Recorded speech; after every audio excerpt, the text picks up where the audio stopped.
দুপুর থেকে ঢাকার বিভিন্ন পয়েন্টে অবস্থানকারী হেফাজত কর্মীরা মতিঝিলের দিকে আসতে থাকে।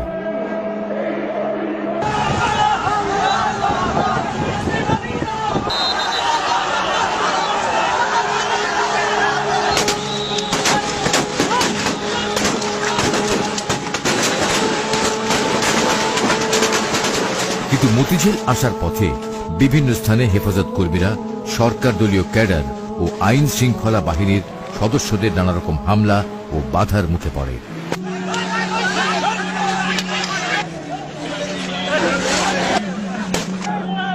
সবচেয়ে ভয়াবহ হামলা করা হয় মতিঝিলের প্রবেশ মুখ পল্টন এলাকায়।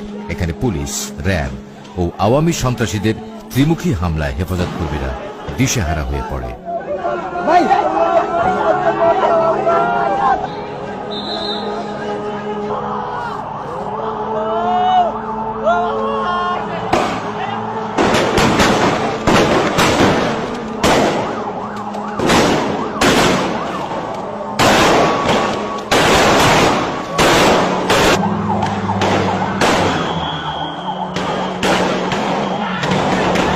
সন্ধ্যায় পুলিশ র্যাবের ছত্রছায়ায় আওয়ামী যুবলীগের কর্মীরা বায়তুল মোকাররম মসজিদ এবং এর সন্নিহিত এলাকা দখলে নিয়ে ভয়াবহ তাণ্ডব চালায়। পল্টন এলাকার অফিস, ব্যবসা প্রতিষ্ঠানে ভাঙচুর, লুটপাট ও অগ্নিসংযোগ করে ত্রাসের রাজত্ব সৃষ্টি করে।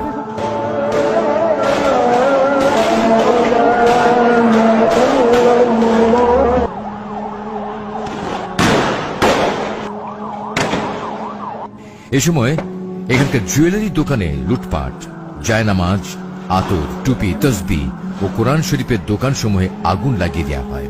পুড়িয়ে দেয় হাজার হাজার কোরআন শরীফ।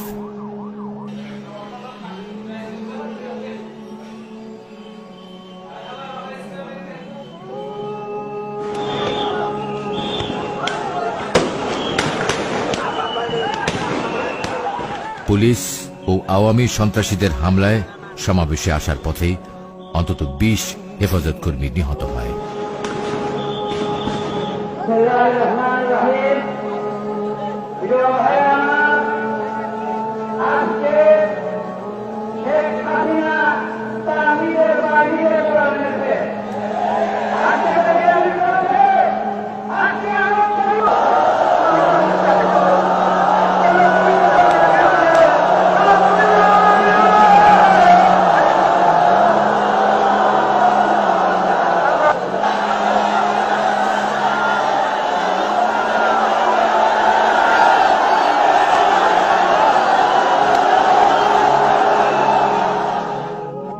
আমাদের কাছে প্রশ্ন করা হয়, 6টার পরে আপনারা কেন অবস্থান করলেন?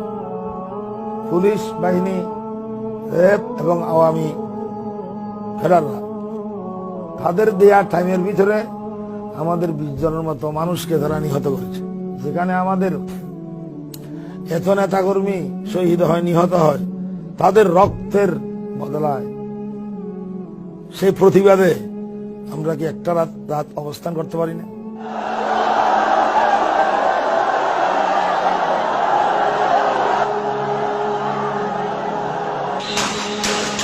রাত 8টার দিকে দৈনিক বাংলার দিক থেকে মতিঝিলের মূল সমাবেশে বিপুল সংখ্যক পুলিশ প্রথমবার হামলা চালায়।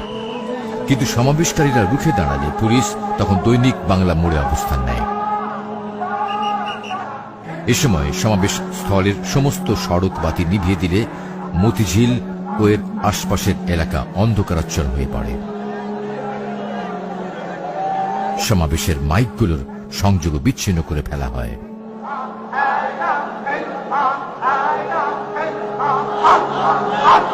সমাবেশ থেকে বলা হয়, তাদের নেতা আল্লামা শফি মতিঝিলে এসে পরবর্তী কর্মসূচি ঘোষণা না করা পর্যন্ত তারা মতিঝিল এলাকা ত্যাগ করবেন না। আল্লামা শফি তখন মূলত লালবাগে আইন শৃঙ্খলা বাহিনীর নজরদারিতে আটকে গেছেন। আমি যাওয়ারও পরিবেশ ছিল না, তারপরে আমি কোনো মতে চলে গেছি আগে, এবং আমার পরপরই হযরত যাওয়ার কথা। 1 মাইল 1.5 মাইল চলে গেছে।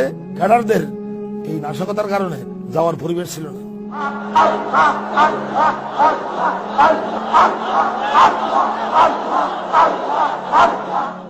যারা বেশি ক্লান্ত হয়ে গেছে তারা ঘুমে গেছে, আর বাকিরা জিকির করতেছে। সেই ঘুমন্ত অবস্থায় জিকিররত অবস্থায় অন্ধকার রাত্রে এইভাবে কোনো নিষেধাজ্ঞা জারি করা ছাড়া 144 দ্বারা জারি করা ছাড়া এইভাবে অভিযান পুলিশের অভিযান